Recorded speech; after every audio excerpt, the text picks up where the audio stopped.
जी Sher Shah home educational channel से सैयद नासिर अहमद शाह। बच्चों, हम लोगों ने साइंस की क्लासेस का एक सिलसिला शुरू किया है। हम लोगों ने कल क्लास 6 की ऑक्सफोर्ड साइंस के चैप्टर नंबर 5 का पहला लेक्चर पढ़ा था, जिसमें हमने एटम के मुतालिक कुछ बेसिक कॉन्सेप्ट्स पे बात की थी। आज हम कल वाले लेसन को पहले क्विकली रिवाइज करते हैं, उसके बाद फिर हम आगे चलेंगे।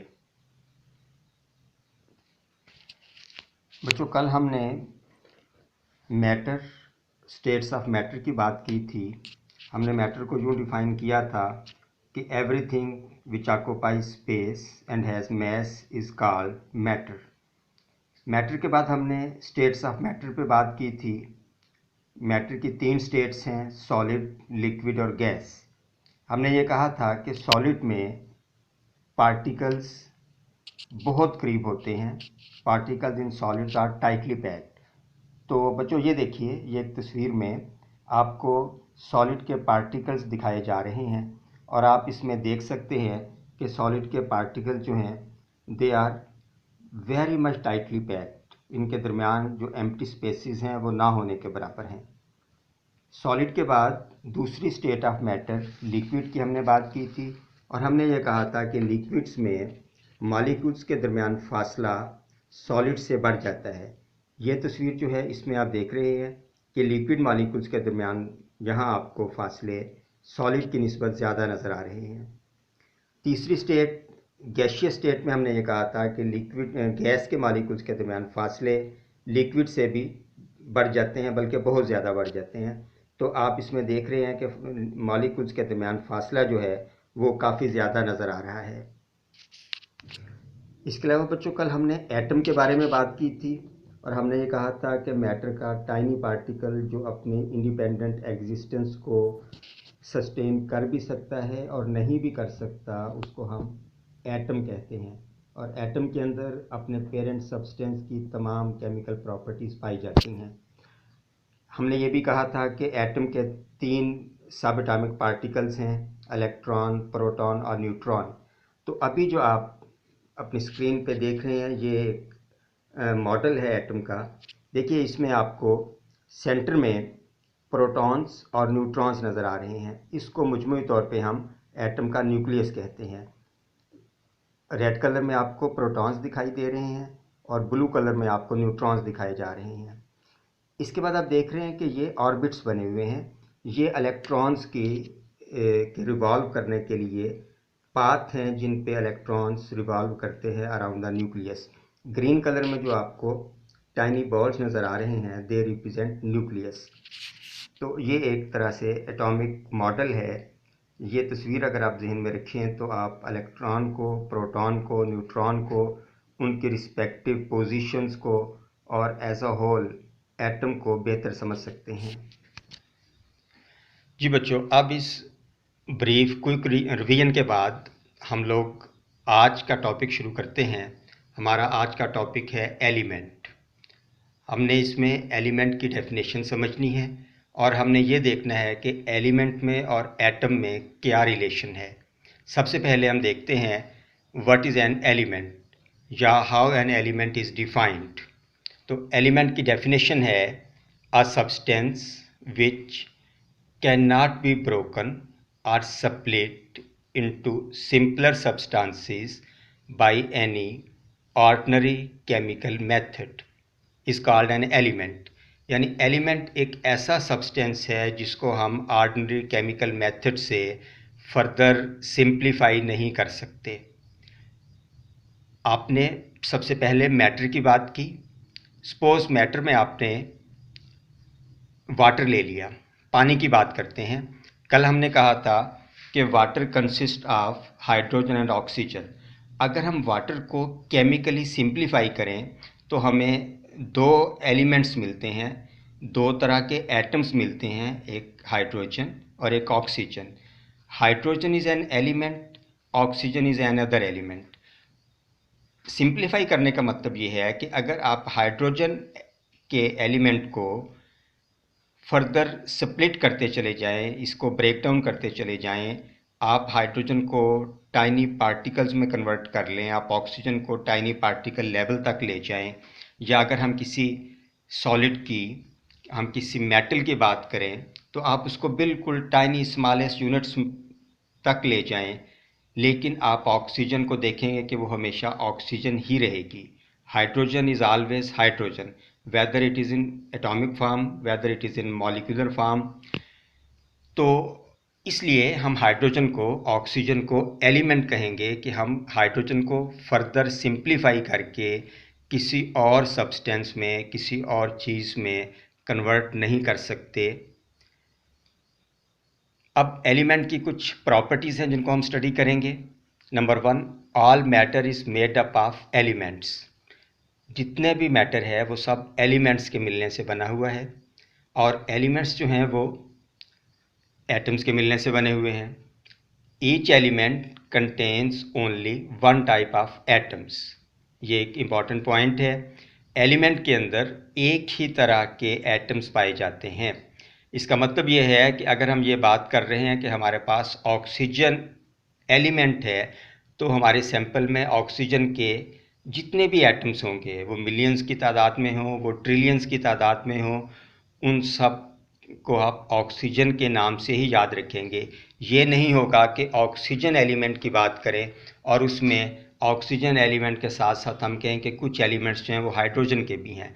हाइड्रोजन एक अलहदा एलिमेंट है और ऑक्सीजन जो है वो एक अलहदा एलिमेंट है।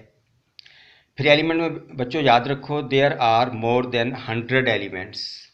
एलिमेंट्स की तादाद जो अभी तक नोन है दैट इज़ 117 एग्जैक्टली।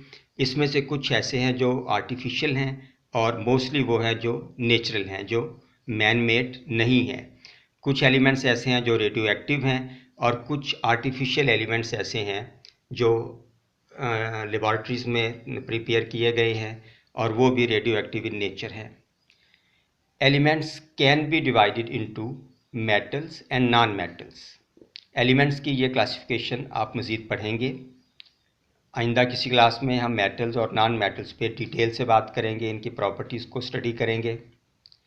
एलिमेंट का नेक्स्ट फीचर है each element has a name and A short hand symbol.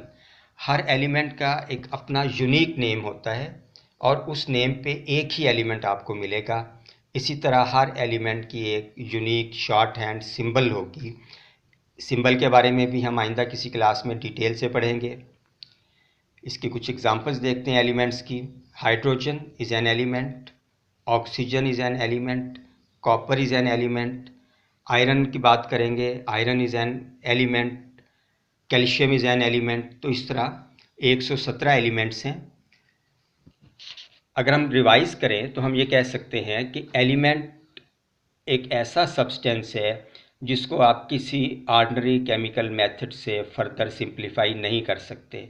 Element को अगर आप ब्रेक डाउन करते हैं तो आप एटम तक पहुंचेंगे, और एटम्स को अगर आप फर्दर ब्रेक डाउन करते हैं, जो हमने कल भी पढ़ा था, आज भी हमने उसको रिवाइज किया, तो हमें इलेक्ट्रॉन, प्रोटॉन और न्यूट्रॉन मिलते हैं। लेकिन बच्चों ये याद रखो कि एटम हर एलिमेंट का दूसरे एलिमेंट के एटम से डिफरेंट और यूनिक है। लेकिन जब हम सब एटॉमिक लेवल पे चले जाते हैं, हम इलेक्ट्रॉन, प्रोटॉन और न्यूट्रॉन्स की बात करते हैं, तो उनको आप इस बिना पे डिफ्रेंशिएट नहीं कर सकते कि ये प्रोटॉन ऑक्सीजन का है, ये प्रोटॉन हाइड्रोजन का है, या ये इलेक्ट्रॉन कॉपर का है और ये इलेक्ट्रॉन मैग्नीशियम का है। सब एटॉमिक लेवल पे जाके इलेक्ट्रॉन, सभी इलेक्ट्रॉन चाहे वो किसी भी एलिमेंट के हों, एक जैसे होंगे। सभी प्रोटॉन एक जैसे होंगे चाहे वो किसी भी एलिमेंट के हों, और सभी न्यूट्रॉन एक जैसे होंगे चाहे वो किसी भी एलिमेंट के हों। इसलिए हम ये कहते हैं कि जब एलिमेंट को हम ब्रेक डाउन करेंगे, स्प्लिट करेंगे, तो आपको एक ही तरह के एटम्स मिलेंगे। ये नहीं होगा कि एक एलिमेंट को आप स्प्लिट करें और उसके नतीजे में आपको मुख्तलिफ़ किस्म के एटम्स मिल जाएं। तमाम के तमाम एटम्स एक एलिमेंट के एक जैसे होंगे, और एटम्स के मिलने से मैटर बन रहा है, मैटर को स्प्लिट करने से आपको एटम हासिल हो रहे हैं।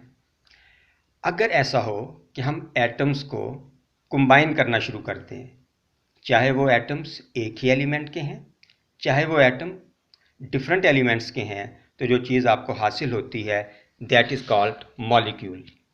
ये देखिए, मॉलिक्यूल की डेफिनेशन है 2 or more atoms chemically combined. 2 या 2 से ज़्यादा एटम्स जिनको हम केमिकली कंबाइन कर लेते हैं दे आर कॉल्ड मॉलिक्यूल। लेकिन मॉलिक्यूल के लिए एक शर्त है कि a molecule can exist independently और a molecule is stable.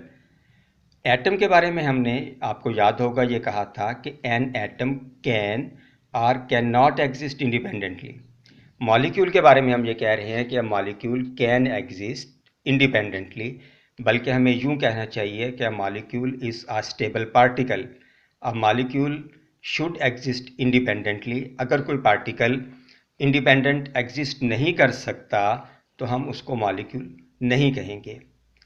Molecules के बारे में आप आइंदा क्लासेस में ज़्यादा डिटेल से पढ़ेंगे, लेकिन एक बात मैं आपको बताना चाहता हूँ कि कुछ मॉलिक्यूल्स ऐसे हैं जो सिंगल एटॉमिक होते हैं, like noble gases. Noble gases के अलावा जो मॉलिक्यूल्स हैं दे आर मल्टी एटॉमिक, उनके अंदर एटम्स की तादाद एक से ज़्यादा होगी। इस तरह भी हमारे पास एग्जांपल है वाटर मॉलिक्यूल की। H2O ये एक मॉलिक्यूल है और इस मॉलिक्यूल में आपको 3 एटम्स नज़र आ रहे हैं, 2 एटम्स हाइड्रोजन के और 1 एटम ऑक्सीजन का। और जब ये मिलते हैं आपस में तो वाटर का एक मॉलिक्यूल जो है वो आपको हासिल होता है। ये देखिए, ये आपके पास हाइड्रोजन का एक एटम है, एटम का सेंटर, उसका इलेक्ट्रॉन। ये आपके पास हाइड्रोजन का दूसरा एटम है, एटम का सेंटर, उसका इलेक्ट्रॉन। और ये आपके पास ऑक्सीजन का एक एटम है, एटम का सेंटर यानी उसका न्यूक्लियस, और उसके गिर्द ऑर्बिट्स के अंदर इलेक्ट्रॉन्स रिवॉल्व कर रहे हैं। तो जब ये आपस में केमिकली कंबाइन करते हैं तो इस तरह से वाटर का एक मॉलिक्यूल जो है वो बनता है, जिसमें हाइड्रोजन के 2 एटम्स होते हैं और ऑक्सीजन का 1 एटम होता है। इस तरह ये देखिए, ये आपके पास मीथेन का एक मॉलिक्यूल है। सेंटर में आपको जो बॉल नज़र आ रही है दैट इज़ कार्बन एटम, और इसके साइडों पे आपको जो 4 स्मॉलर बॉल्स नज़र आ रही हैं ये एक्चुअली हाइड्रोजन एटम्स हैं। और इस तरह से इन 5 एटम्स के मिलने से, यानी 4 एटम हाइड्रोजन के और 1 एटम कार्बन का, जब ये आपस में मिलते हैं तो मीथेन का एक मॉलिक्यूल बनता है CH4।